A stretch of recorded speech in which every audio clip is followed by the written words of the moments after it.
une réaction, je partirai d'abord de l'Afrique, le Congo qui fait partie de l'Afrique. L'Afrique attendait non pas forcément un pape de tel genre, de telle couleur, mais l'Afrique, comme toute l'Église, attendait un successeur de Pierre.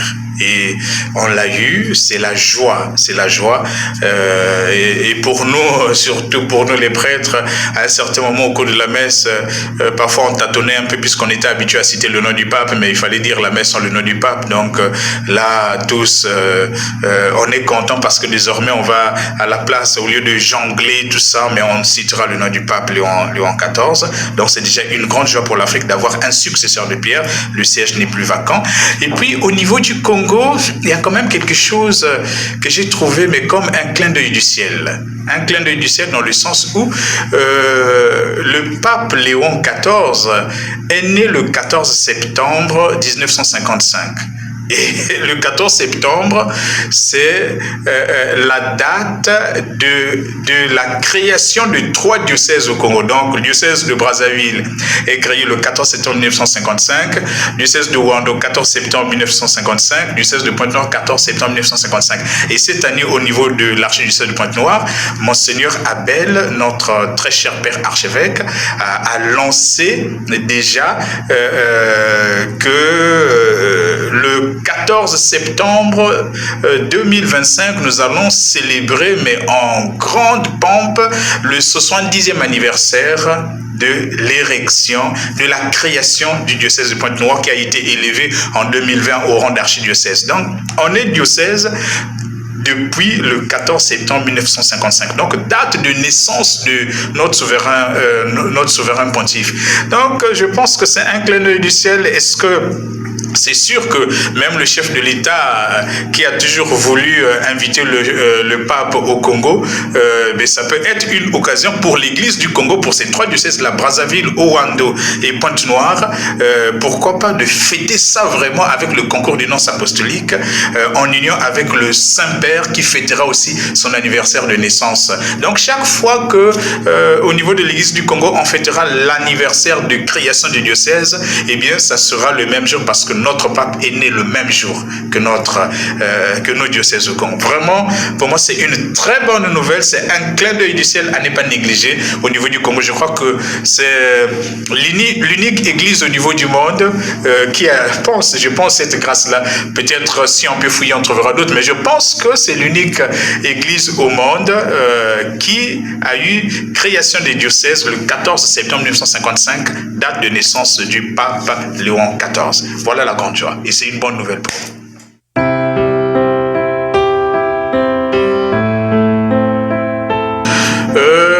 Une déception pour certaines personnes, bon, c'est peut-être une déception légitime, on ne va pas les juger, mais en tout cas, l'Église emmènerait certainement par des moyens appropriés et au temps convenable ses frères et sœurs qui sont dans cette déception-là à se dire que le racisme, sinon les idéologies, ne doivent pas faire partie de l'Église. Voilà. Tel d'Apollos, de Paul et autres, non, on n'avait pas besoin de couleurs et des choses. On avait besoin d'un successeur de Pierre. Et Dieu, à travers le choix de tous les cardinaux réunis, nous a donné un successeur. Et c'est le plus important. Mais verser dans des discours de racisme, de tribalisme et autres, là, ce n'est pas un discours propre à l'Église. Ce sont parfois des déviations qui peuvent arriver. Bon, peut-être les gens ont des raisons de le faire, un peu avec beaucoup de chauvinisme ou de micro-chauvinisme, mais c'est pas ça l'intérêt. L'intérêt pour nous, c'est d'avoir le successeur de Pierre, peu importe sa couleur, pourvu qu'il se mette au service de l'Église, au service du Christ, pour la gloire de Dieu, le salut des âmes, et par exemple avec le pape Léon XIV, pour la paix dans le monde, pour la joie, le bonheur de tous, sans distinction aucune. Voilà. Le plus important, c'est ça. Maintenant, le reste, qu'est-ce qu'un pape de couleur noire apporterait qu'un autre n'apporterait pas. Bon, c'est l'Esprit Saint qui travaille. Donc, ce n'était pas au rendez-vous des soucis de l'Église en tant que telle, mais c'était des soucis qui pouvaient plutôt émerger dans les à côté, mais c'était pas vraiment essentiel. Bon, maintenant, Dieu nous a donné ce cadeau qui vient de lui. D'ailleurs, le sens même du changement du nom du pape, c'est pour dire que sa mission, il ne la reçoit pas de ses parents, il ne la reçoit pas de lui-même, mais il la reçoit de Dieu. C'est un don du ciel. Voilà pourquoi il change de nom, pour ne pas qu'il soit vraiment dans une logique de pouvoir personnel. Voilà ce que je peux dire, mais c'est une bonne nouvelle dans tous les cas.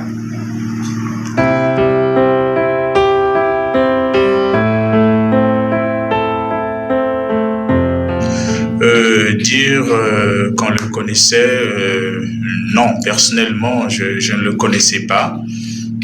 C'est juste quand il a été élu, quand on a essayé un peu de parler de lui, que j'ai une idée sur lui, que c'était le préfet du dicastère pour la nomination des évêques, enfin dicastère des évêques. Et sinon, il n'y a pas grand-chose. Et puis moi, l'effet que ça me fait, que ce soit quelqu'un qui n'était pas vraiment connu, c'est que c'est la preuve que c'est vraiment Dieu qui l'a choisi. C'est la preuve que c'est vraiment Dieu qui l'a choisi. Ce ne sont pas des hommes. Certains voulaient d'un pape de ce genre, d'autres de tel autre genre. Et puis après, on a commencé à aligner à citer beaucoup de noms. On a cité beaucoup de noms. Curieusement, il ne faisait pas partie de ceux qui étaient cités. Et donc, pour moi et pour beaucoup d'autres avec qui on a essayé un peu d'échanger, c'est vraiment le signe que c'est Dieu qui, à travers le choix des hommes, nous le donne comme pasteur de son Église universelle. Là, c'est une bonne nouvelle.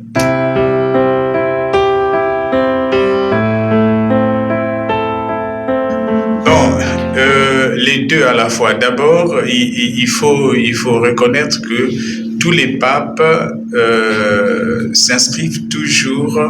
viennent toujours continuer ce que les autres ont commencé, mais maintenant ils vont aborder ça sous un autre angle. Ils vont aborder ça, chaque pape aborde ce que l'autre a eu à faire. D'abord, il est d'abord dans la continuité, mais après il va enrichir ce que l'autre a eu à faire sous un autre angle, parce que c'est le même esprit qui préside à l'élection des papes. Donc il va apporter un nouveau souffle aussi par rapport à sa personnalité et à cette nouvelle mission que Dieu lui donne après la mission achevée du pape François.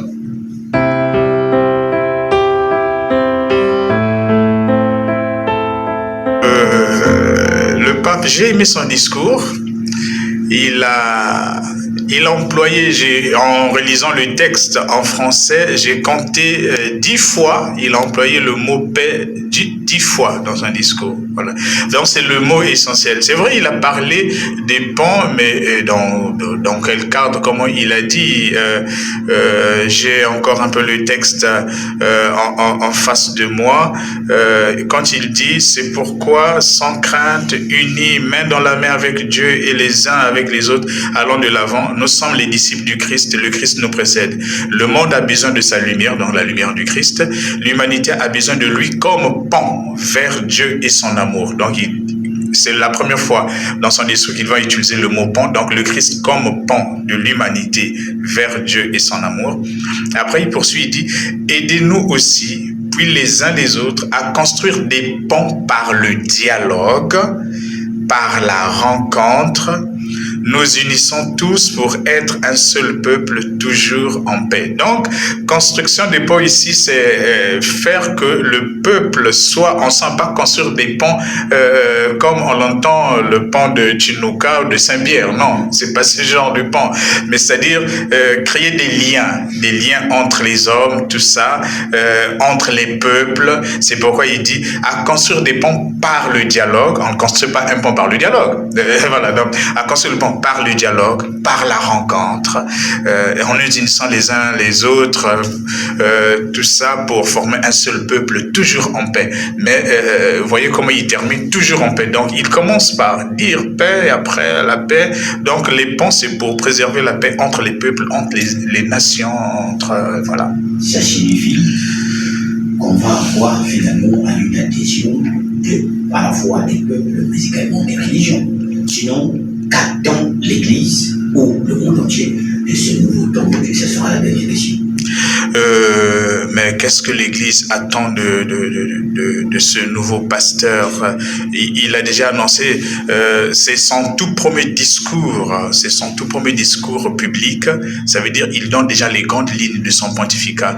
Donc on attend de lui un faiseur de pont, justement, un faiseur de pont, un pacificateur.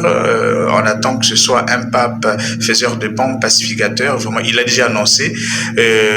Faiseur de pont entre les religions, le travail qu'avaient déjà commencé ses prédécesseurs, surtout le pape François, qui a travaillé pour le dialogue interreligieux, pour le mouvement écuménique des églises chrétiennes et autres. Donc, je crois il va aller dans ce sens-là, pour un monde pacifique, un monde pacifié, et je revois encore je pense encore à ce qu'il disait dans son premier discours. Il dit, il parle de la paix, il dit la paix, nous avons besoin d'une paix désarmée, une paix désarmante, une paix humble, une paix persévérante. Voilà. Et donc, mais tout est là au niveau de la paix. Mais quand même, je voudrais pas trop m'étendre là-dessus sur ce qu'on attend de lui. On doit simplement rester dans la surprise de l'Esprit Saint, parce que en fait, il y a 4 éléments essentiels pour accueillir la nouvelle d'un pape qui vient d'être nommé. 4 éléments essentiels. D'abord, jubilé de joie, parce qu'on a eu un nouveau pasteur, même si on ne le connaît pas. Et on l'a remarqué à travers les images. Quand il y a eu la fumée blanche, en attendant qu'il sorte, mais le peuple assemblé, amassé là devant, à la place Saint-Pierre, mais est en train de jubiler de joie. On ne l'avait pas encore vu. Donc, c'est déjà pour l'accueillir dans le cœur. Il y a d'abord ça.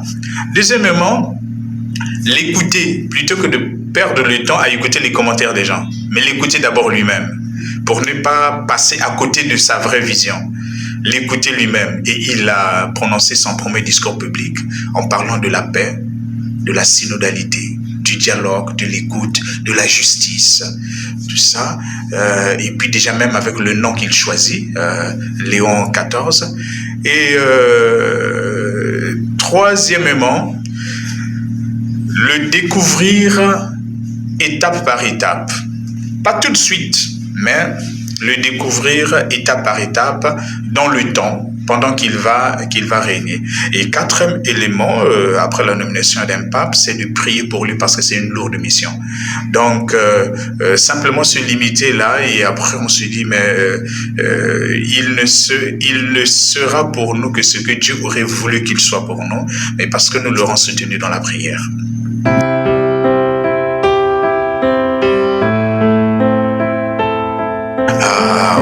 Ah oui, on peut dire.